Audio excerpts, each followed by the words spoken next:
Shalom à tous, Baruch Hashem, on reprend l'écouter Moharan, Torah 32, lève le cœur de la première partie du l'écouter Moharan. Bet Hashem, Torah un peu mystique, mais on va faire comme on peut, Bet Hashem, pour tirer les conclusions pratiques pour nous. Donc voilà le langage de Rabbeinu Akadosh. Je vois qu'on a fini, Baruch Hashem, toutes les Torotes sur les sages de Athènes et Rabbi Yoshua ben Hanania, et on passe maintenant à d'autres sujets. Donc pour comprendre cette Torah-là, le Rav Shalom Arush chez Yerkiem Moreno Rabbeinu, chez Elo Brio Tetana, qui retrouve le Koach Hadibo Beshlemut, eh ben, il nous dit on va faire une petite introduction, parce que comme je l'ai dit, c'est une Torah un peu mystique, et il faut avoir des petites introductions pour comprendre de quoi on parle. Donc on sait qu'il y a dans les sphérotes, dans les sphères célestes, il y a 10 sphérotes, Chokma, Bina, Da'at, Chesed, Gvura, Tiferet, Netzach, Hod, Yesod, Malchut, Ken. Et dans la Tfila, nous, quand on fait la prière quotidienne, eh ben, on va entraîner une union entre Akadosh Baruch Hu et sa Shrina, entre Akadosh Baruch Hu et la représentation de sa royauté sur terre, qui sont les âmes du Ham Israël, qu'on appelle la Shrina. Et donc, comme une union entre un homme et une femme, ou bien la première union entre un mari, un Khatan et sa Kala, une mariée et un mari, ouais, et ben c'est la même dimension qui se passe dans la Tfila, entre le Ham Israël, qui va être comme la Kala, comme la mariée d'Akadosh Baruch Hu. Et donc, cette union qui va se passer, elle se passe entre ce qu'on appelle dans les sphérotes Zeher Anpin. Zeher Anpin, c'est les 6 sphérotes d'en bas, donc Chesed, Gvura, Tiferet, Netzar, Hod, Yesod, qui vont s'unir avec la Malchut, la sphère de Malchut, qui est la Kala ici, qui est la mariée. D'accord. Il y a une union qui se passe entre ces deux entités, comme une Khatan et une Kala. Ken, parce que pourquoi? Il nous dit, car la sphère de la Malchut, elle a la dimension de la Kala, elle a la dimension de la mariée, parce que la mariée, elle est censée devenir un réceptacle pour son mari. Elle doit être influencée et recevoir de son mari. Et donc ici, ce sont les 6 sphérotes au-dessus qui vont déverser leur abondance, le shefa, dans la Malchut qui est ici et la Kala. Donc le Khatan, c'est Zeher Anpin, et la Kala, c'est la Malchut. Mais voilà qu'il y a des choses, dit le Rav, qui empêchent cette union correctement entre le mari et la femme. C'est quoi? Ce sont les dinim qui vont être dans la Malchut, les rigueurs qui vont être dans la Malchut. Ces rigueurs, c'est quoi? C'est les fautes. D'accord? Les avérotes où on a porté atteinte à la route de la Kadosh Baruch Hu à travers une faute. Alors à ce moment-là, ça va entraîner ce qu'on appelle des dinim dans la Malchut, des dinim dans la route de la Kadosh Baruch Hu, que la mariée qui est la route d'Hachem, qui est le Ham Israël, qui par ses fautes, eh ben, se rend inapte à pouvoir s'unir avec Akadosh Baruch Hu, avec le Khatan ici qui est Zeher Anpin. Donc il va falloir adoucir ces rigueurs-là, d'accord? Adoucir ces rigueurs qui sont dans la royauté, c'est ce qui provient des fautes, pour que la royauté elle soit apte, la Kala soit apte à pouvoir s'unir avec le Khatan et que l'union soit faisable. Et donc dans le Sefer Peri Yetzraïm, donc du Harizal, dans la porte de la Hamida, Shahar Hamida, là-bas il explique pourquoi on dit au début du Shmona Esrei, le Pasuk, Adonai Sefata et Tiftach, Ufi Agid Tehilatecha. D'accord, ce verset-là, il était mis au tout début, parce que dans ce verset, il y a un secret qui se passe, qui va permettre justement de réparer. On a dit que c'est le moment de la Mida où on va unir le Khatan et la Kala, la Malchut et Zeher Anpin. La Kala est pour l'instant inapte à pouvoir s'unir avec le Khatan parce qu'elle a des dinim, il y a des fautes. Et dans ce verset-là, on va voir des secrets qui sont cachés, qu'on va chercher à adoucir les rigueurs qu'il y a dans la royauté pour rendre la Kala qui devienne apte à pouvoir s'unir avec le Khatan qui est ici à Kadosh Baruch Hu, en tout cas la dimension de Zeher Anpin. D'accord? Zot Mishum, pourquoi il vient de tout ça? Parce qu'il nous dit, à ce moment-là, descend, au moment de la Hamida, descend, Yordim 320 dinim, il y a Shach dinim, 320 dinim, 320 rigueurs, d'accord, qui descendent à ce moment-là, qu'il faut adoucir pour qu'il puisse avoir une union entre la Malchut et Zeher Anpin et la dimension de Kadosh Baruch Hu, du Khatan, entre le Khatan et la Kala. Et comment on va faire pour adoucir ces 320 rigueurs? C'est par le fait qu'on va attirer 5 fois la lettre Aleph du nom d'Akadosh Baruch Hu qu'on dit Ehyeh, qui se trouve dans la Bina. D'accord? Dans la Bina, ça représente le cœur. Ce qui est important pour nous, ça va retenir la dimension du cœur. Rabbeinu va ramener plusieurs fois après des démonstrations que Lev, Mevin, et que la Bina, elle est dans le cœur. Et dans la dimension de la Bina, dans la sphère de la Bina, là-bas, eh ben, il y a 5 fois le nom de Ehyeh, qui représente le nom de la Tchouva. D'accord? Et dans ce nom de Ehyeh, on va attirer à ce moment-là les 5 fois le Aleph qui est la première lettre de Ehye, qui va être une dimension, elle, de Chesed, qui va adoucir les rigueurs qu'il y a dans la Malchut, dans la Malchut, et c'est 320 rigueurs qui tombent à ce moment-là. Quand tu prends le mot din, dit le Rav, quand tu prends le mot din, qui veut dire la rigueur, le jugement, le jugement il s'élève à cause de la faute, d'accord? Et ben le mot din, sa gematria c'est 64. Quand tu fais 5 fois din, ça fait 320. C'est ça les 320 rigueurs qui tombent à ce moment-là. Par le fait qu'on va attirer les 5 fois le Aleph du Eye de la Bina dans le mot din, et ben ça va transformer quoi? Ça va transformer le mot din en, à chaque fois que tu vas ajouter un Aleph dans din, ça devient le mot ado plus loin nai. D'accord? Le même mot qui est ado plus loin nai, le nom d'Akadosh Baruch Hu, le premier qu'on dit dans la Hamida, c'est le mot din plus la lettre Aleph. D'accord? Or, ici, il y a 5 fois, il y a 5 dinim qui vont descendre, il n'y en a pas qu'un seul. Donc, à chaque fois, on va rajouter un Aleph. On va rajouter un Aleph qui provient d'un endroit qui adoucit les rigueurs du Chesed Akadosh Baruch Hu, qui va adoucir les 5 rigueurs qui descendent au moment de la Hamida. C'est ça qu'on doit penser quand on dit justement le nom de Ado, plus loin Naï, Sefata et Tiftar. C'est d'adoucir ces 320 rigueurs avec les 5 Aleph qui viennent de la Bina. Mais Hu Bechinat, et ce qui est intéressant pour nous, c'est que, voilà, il nous dit ici que c'est aussi la même dimension que quoi? J'explique qu'on va revenir encore un peu sur cette notion. Elle parle que de ça, la Torah. Elle est courte, elle parle que de ça. Hu Bechinat Rikudin Shel Hatuna. C'est la même dimension que les danses que l'on fait dans un mariage. Parce que quand il y a le mariage, il y a la Khatan et le Kala qui doivent s'unir. Et on va voir que la Kala n'est pas encore apte avant les danses du mariage. C'est pas Stam, on fait des danses pour la mitzvah de réjouir le Khatan et la Kala, Stam. Il se passe en réalité ici quelque chose qui est important pour que la Kala soit apte à se marier et à pouvoir s'unir, enfin pas à se marier, mais à s'unir, vraiment d'avoir une union avec son Khatan. Et ben les danses qu'on va faire, elles vont adoucir des rigueurs qui sont sur la Kala, qui font que la Kala, elle va devenir apte à s'unir à son mari. Donc, il nous dit que la même dimension qui se passe au moment de l'Amida où on va s'unir avec Kadosh Baruch Hu, c'est la même dimension qui se passe quand on est en train de danser devant la mariée pour le Khatan et la Kala. Qui kolzman shelo netuna lezivug idkrat naara belohe. Tant que la femme, elle n'est pas apte à pouvoir s'unir, qu'il y a encore des rigueurs sur elle, elle n'est pas appelée Ne'ara. Elle n'est pas appelée l'appellation de la fille qu'on appelle Ne'ara avec un He. Elle est appelée Nahara sans le He. Nahara sans le He. D'accord?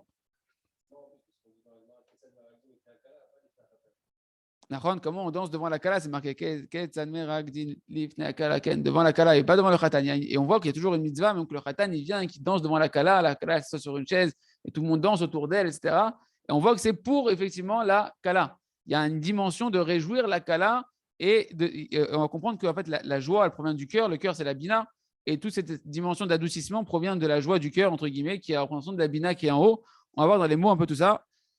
Donc, en fait, et donc, tant qu'elle n'est pas adoucie, la Kala, elle s'appelle Ne'ara sans He, et la valeur numérique de Ne'ara, Nun Ain Resh, c'est 320. C'est les fameuses 5 fois din. 5 fois din, les chars dinim, les 5 rigueurs qui descendent au moment de la Hamida, mais qui sont aussi sur la Kala quand elle se marie avec son Khatan. Gematria, chars dinim. Donc, elle n'est pas encore apte à se marier, à s'unir avec son Khatan. Et donc, dès qu'elle devient apte à l'union, qu'on va réparer ce manque qu'il y a chez elle, elle va s'appeler Nehara avec un He, on va lui rajouter un He, d'accord, qui va faire qu'à ce moment-là, la valeur numérique, c'est plus 320, mais ça devient 325. Et en fait, Nehara avec un He, c'est la même dimension que les chars dinim, c'était 320, on a dit les 5 fois din, ça fait 320, plus les 5 Aleph, Aleph c'est 1, donc 320 plus 5, ça fait 325. C'est la même dimension qui se passe au moment de la Amida qu'au moment de la Kala qui passe de Nahara sans He avec Nahara avec un He.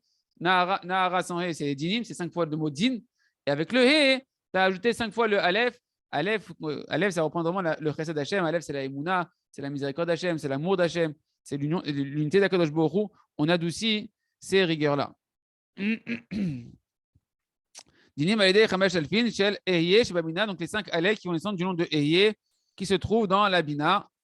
Il nous dit ici, la sphira de la Bina, c'est elle, la racine des Gvurot. Parce que quand tu prends dans les sphirotes, tu as le côté droit qui est les chassadim, le côté gauche qui est les Gvurot. La racine des chassadim, c'est la chokma, c'est la sagesse, du côté droit. En dessous, tu as le chesed. Et du côté gauche, la racine, c'est la Bina. Et en dessous, tu as la Gvura, qui est le cave du din. Donc la Bina, c'est elle, la racine des Gvurot. Et même le nom de Ehyeh, il appartient à la sphira de la Bina, comme c'est marqué dans les sphères, dans le Tikkun Zohar, que le nom de Ehyeh, et chaque nom, il a un endroit dans les sphirotes. Le nom de Ehyeh, il appartient au nom de la Bina. Parce que la rigueur, si on veut l'adoucir, il faut la remonter à sa source. Or, sa source, la source de la rigueur ici, ça provient de la Bina. Donc, il va falloir attirer cette dimension d'adoucissement du nom de Ehyeh qui vient de la Bina. Donc,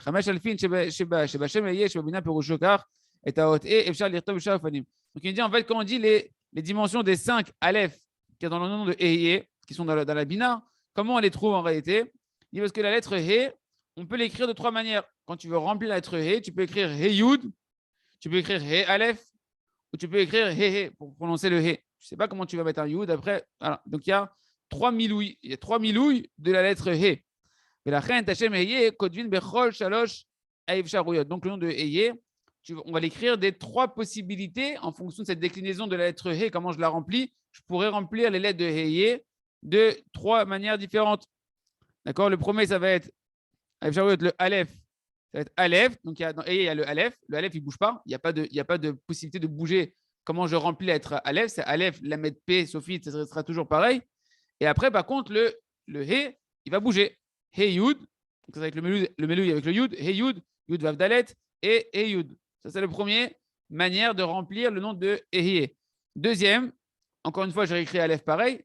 Par contre, ici, je vais écrire avec cette fois le milouï avec le He où je rajoute un He dedans. Donc, ça va faire Aleph et He, etc. Vous lisez ici Yud et à la fin, on mettra He et He aussi. Troisième manière, ça va faire Aleph, He, Aleph, Yud, Vav et Dalet et He et Aleph. D'accord? Donc, on a rempli le nom de 3 manières différentes. Ken. Et donc, au final, tu vas voir apparaître 5 fois la lettre Aleph. C'est ça la dimension des 5 Aleph qui sont dans le nom de Ehyeh qui va Bina. Et c'est pourquoi maintenant, avant la Tfila, on doit descendre ces 5 dimensions de Aleph là pour réparer la royauté qui est elle, la Nahara, la fameuse Kala, qui pour l'instant est dans 5 dinim, dans 5 formes de rigueur. Et par le fait qu'on va dire maintenant le Pasouk Adoshem, Sefata et Tiftar, et bien à ce moment-là, on attire le Aleph dans le Ado, plus loin Naï, on attire le Aleph du Ehyeh qui va venir compléter le mot Din qui est dans le nom de HaKadosh Baruch Hu pour l'adoucir, etc. Et c'est ça le secret, basé Nahara Ba et la Meler. C'est le sens du verset que la jeune fille, elle est venue vers le roi. Ainsi, la jeune fille, quand elle écrit avec la lettre He, donc c'est le Din qui est adouci, et bien à ce moment-là, elle peut venir devant le roi pour s'unir avec le roi. Kamouva, le Priyatzraim, tout ça, c'était marqué dans le Priyatzraim du Harizal, Shar Amida. D'accord? Et maintenant, sur ça, Rabbeinu, il va expliquer. Nimtsa, Sheakala, Dayan Ibrinat Nahara, donc il nous dit Rabbeinu, donc la même dimension, on a dit dans les danses, dans les danses du mariage. La Kala, la mariée, elle est encore de la dimension de Nahara, sans le He, c'est-à-dire quoi? La jeune fille sans le He, c'est la valeur numérique de 5 fois le mot Din, elle est dans des rigueurs. Bibrinot, Chardinim, c'est les 320 rigueurs dont on a parlé. C'est-à-dire la Mtika ou le Takna, et donc la mariée, il va falloir l'adoucir et la réparer, la rendre apte à l'union. Ça va se passer par les danses. Pourquoi? Keraglaim, Emprinot, Netzar, Vehod. Les pieds, en réalité, dans les sirotes, ils représentent, si la bina représente le cœur, eh ben, les pieds ils représentent Netzar, Vehod, ils vont représenter les pieds spirituels des sirotes. D'accord? Vm, Nitnaseim, Alédé Alev. Et comment les pieds s'élèvent? Comment les pieds ils s'élèvent en général pour danser? Eh ben, c'est quand le cœur il est rempli de joie. Quand tu as le cœur qui est rempli de joie, donc quand la bina elle va agir, eh ben, elle va donner de la joie qui va descendre jusque dans les pieds, que les pieds vont se lever. Par la joie du cœur. Comme on voit concrètement, mais Ragdin.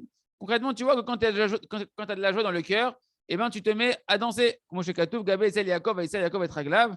Comme c'est marqué à propos de Yaakov, que Yaakov, il a levé ses pieds.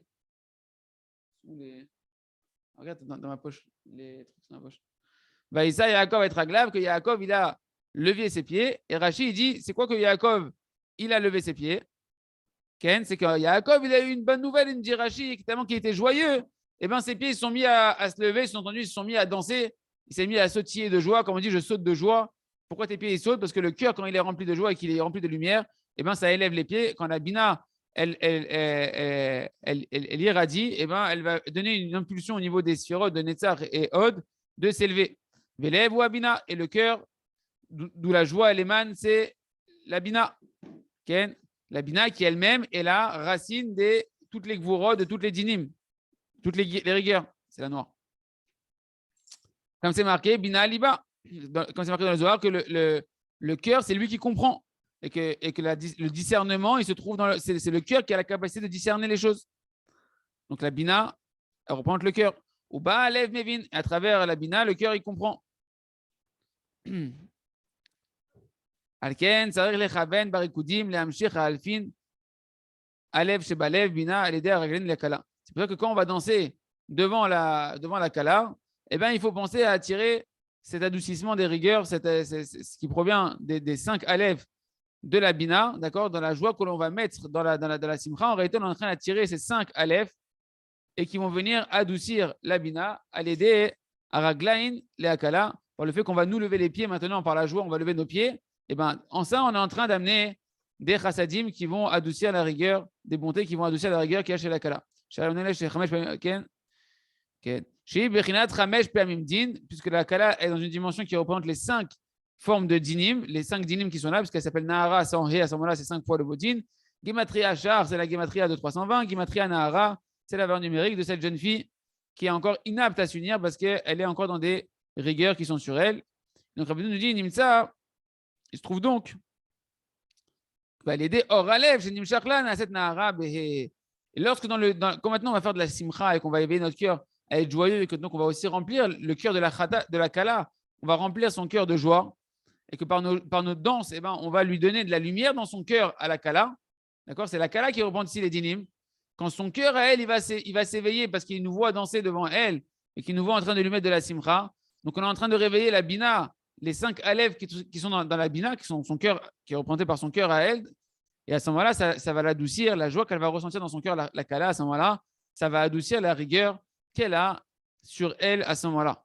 Va l'aider. Or, Alev, Genu Shachlan, cette Nahara Behe. Donc, par la lumière qui commence à irradier de son cœur, par la joie qu'on lui transmet par nos danses, et bien à ce moment-là, ça va transformer le mot Nahara sans He, avec Nahara avec un He. Benahaset, Chamisha, Peamim, Adnout. Et donc, ça va faire Nahara avec un He, c'est 5 fois le nom de Adnout. D'accord? Et le nom de Adnout, c'est Din plus Aleph. Din, le Din, il a été adouci par le Aleph, qui est les Chassadim. Et c'est ce qu'on opère lorsqu'on est en train de danser. C'est à ça qu'on doit penser quand on danse, c'est adoucir les rigueurs qu'il y a sur la Kala. Donc à ce moment-là, on arrive à 325, c'est Nahara avec un He. Comme le nom de Adnout, quand tu prends Adnout, Ado, plus loin Naï, tu fais x5, ça te fait aussi 325, c'est le même mot que Nahara. Beze Berkinat, Hashem Sefatai Tiftar. C'est ça maintenant le sens, et on peut bien comprendre maintenant le sens du verset. C'est quoi qui voulait dire le Rézak? Elle a dit Hashem Sefatai Tiftar. Shaledé Asfataim, Shem Netzarveon, Niftar Venim Takakala, Meprinat Zivug, Venase Prinat Adnout, Shei Nahara, Shei Royal et Zivug. Qu'en réalité, par les lèvres, en réalité, il y a Netzar et Hod, les sphères de Netzar et de Hod. Il y a un niveau élevé et un niveau d'en bas. Le niveau d'élevé, c'est représenté par les lèvres. Netzar et Hod, il y a 2 lèvres, une qui va être en regard de Netzar, une en regard de Hod. Et un niveau plus bas, c'est les jambes. D'accord? Donc, c'est Fataim. Et bien, en réalité, c'est aussi une dimension de Netzar et Hod. Et donc, c'est ce qu'il veut nous dire ici, elle est c'est Fataim. Quand on dit Hachem, c'est Fataim et Tiftar, par mes lèvres, qui sont en fait Netzar Vehot, qui sont comme les pieds qu'on va élever nous quand on danse devant la Kala. C'est la même dimension ici que mes lèvres, sur cette même dimension-là.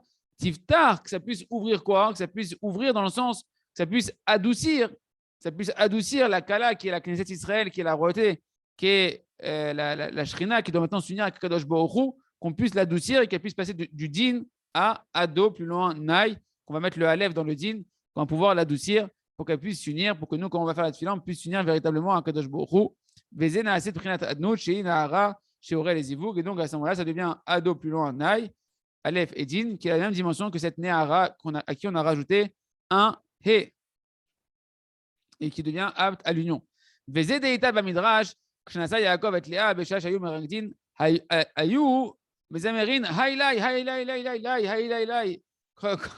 Quand Yaakov s'est marié avec Léa, il pensait que c'était Rachel. Et c'est marqué dans le Midrash que tout le monde chantait devant lui, il disait Haï Lai. Il disait Haï Lai Lai, Haï Lai Lai, Haï Lai Lai. Mais c'est quoi le Haï Lai?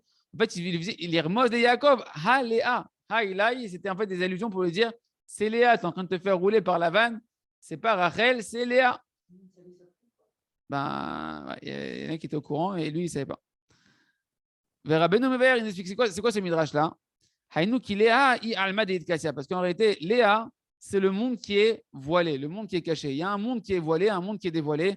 Il y a des dimensions où tu vois les résultats de ce que tu fais dans la spiritualité, des dimensions où tu ne vois pas les résultats de ce que tu fais dans la spiritualité. Par exemple, la prière, c'est un monde qu'on appelle le monde caché. C'est quelque chose que tu ne vois pas immédiatement les résultats de ta prière. Par exemple, la Torah, c'est quelque chose de beaucoup plus dévoilé. Tu étudies, tu prends des connaissances, tu comprends, tu profites, etc. Et bien, dans le monde, dans ces mondes-là, le monde caché, ça va être Léa, et le monde dévoilé, c'est Rachel. Yaakov, d'ailleurs, il a vu la beauté de Rachel, mais il ne voyait pas la beauté de Léa. Il a dû mettre beaucoup de temps, Yaakov, pour se rendre compte de la beauté du niveau de Léa, parce qu'elle avait les yeux qui étaient plus sensibles à force de pleurer, etc. C'est une dimension que sa beauté était cachée. La beauté de Rachel était dévoilée, la beauté de Léa était cachée. Et donc, il est à Iralma de Kassia. Pourquoi il s'est fait rouler par Léa? Pourquoi au final elle s'est fait rouler par Léa? Parce que Léa, c'est une dimension spirituelle cachée. Donc quelque part, il est obligé de la rencontrer. Ça, je viens de le comprendre en vous disant maintenant. Mais il est obligé de la rencontrer de manière cachée. C'est-à-dire que même quand il a rencontré Léa, au final, elle qui est la dimension spirituelle qui va acquérir Yaakov, de la dimension divine, du service divin qui est caché, eh ben, il va recevoir Léa de manière aussi cachée, pas de manière dévoilée. D'accord? Tandis que Rachel, lui, il va se marier avec elle de manière complètement dévoilée parce qu'elle représente les dimensions spirituelles dévoilées, les résultats qu'on comprend et qu'on voit directement des bénéfices spirituels de ce qu'on fait. Chez Bechinat Lev, or la dimension du monde caché, de l'impact dans les mondes qui est caché de Léa, c'est la dimension du cœur. Comment on sait ça que le cœur, c'est la dimension de ce qui est caché? Moi, chez Katouf, Belibit Safantim Ratecha. Dans Tehillim 119, c'est marqué dans mon cœur, j'ai caché tes paroles. Ah, les paroles d'Hachem, elles sont cachées dans le cœur. Donc, le cœur, ça représente la dimension cachée, c'est la Bina. Ça représente en réalité Léa. D'accord? Ou Misham, Amituk, chez la Dinim, chez Mamshichin, He, Mealev. Et donc, de là-bas, de la dimension de Léa, du cœur de la Bina, Ken, et ben de là-bas vont être attirés au pied cette dimension du He. Ouais, il faut qu'on arrête, on a fini le reste de ligne. Cette dimension de là va être attirée, Mechila, le He, les cinq. Le He, c'est quoi le He dans Nehara? C'est 5 fois le Aleph. Les Aleph qui vont venir depuis le cœur qui est Léa pour pouvoir adoucir les rigueurs. Vézé, Ha, Léa. Et c'est ça qu'il disait à Yaakov, Ha, Léa, que voilà que c'est Léa. Parce qu'en fait, Ha, Léa, c'est Léa, c'est He, c'est la lettre He, c'est le mot He, d'accord, qui représente les fameuses 5 fois le Aleph qui doivent venir adoucir les rigueurs, qui sont en réalité dans Léa, c'est la dimension de Léa. Chez Tsarik Léamshir, mais Léa, c'est que de Léa, il va falloir attirer du cœur qui est la Bina, qui est Léa, les 5 Aleph, qui est Léamtik ou Taken et Takala, afin de venir adoucir et réparer la Kala, afin qu'elle soit apte à s'unir. Gamayu Omrim, chez Akala, Shemah Léa, chez Aliede Bechinat Atzman, Imteket. Et également, il y avait des allusions de dire que, tu vois, Haléa, cette Léa-là, eh ben, cette mariée-là, cette Kala-là, que tu es en train de t'unir maintenant avec elle, Yaakov, Ken, chez Kaet, Yaakov, Nasa, Ota, Leisha, Shma Léa, elle s'appelle Léa. Pour te dire quoi? Chez les Deberinat Atzman, Imteket, pour dire que cette Kala-là, qui est Léa, eh ben, en elle, Léa, c'est quoi Léa? Là, He, d'accord? Dedans, en elle, il y a le He, ou bien en elle, il y a le Aleph, Anou Chamesh Peamim, He. Parce qu'en fait, Léa, c'est, tu peux dire là, à l'intérieur d'elle, et tu as Chamesh, tu as He et Aleph. Tu as 5 fois le Aleph. Sache qu'en elle, elle contient, Léa, les lettres de Léa, Lamed, Aleph et. Elle contient en elle 5 fois le Aleph, qui est cette dimension de pouvoir adoucir toutes les rigueurs pour pouvoir s'unir avec Kadosh Baruch Hu. היינו את 5 פעמים הלב מצד עצמה, והיא לא צריכה שימשיכו לה את 5 פעמים אות הלב, כי בעצמה לאה, ועל ידה עצמה היא נמתקת. Donc de lui dire que elle, tu n'as pas besoin pour elle de tenir avec Léa, tu n'as même pas besoin de chercher à attirer ces 5 Aleph, puisque elle-même, elle les contient en elle, Léa, puisqu'elle est la représentante de la Bina, la représentante du cœur, qui est la dimension qui est cachée. Voilà les amis, on a fini cette Torah que je vous avais dit qui était très mystique. J'aurais plus de mal que ça à vous développer ça. Je n'ai pas trouvé beaucoup d'explications, si ce n'est que quand on danse, eh ben, on sait qu'on est en train d'adoucir des rigueurs pour la mariée, pour l'aider à s'unir avec son khatan, et que nous, quand on fait la Hamida, eh ben, par cette dimension de Hachem Sefatat Iftar, quand on comprendra un peu plus la Kabbalah, on comprendra encore un peu plus ces choses-là, eh ben, il y a une dimension où on est en train d'adoucir les rigueurs qui sont sur les Neshamot Jam Israël, sur la Malchut, pour qu'elle puisse s'unir avec Kadosh Baruch Hu. Chazak va Chazak, on a fini la lettre, la Torah, la Medbet, et que demain on puisse avoir le droit de continuer la Torah, la Medgimel. Kol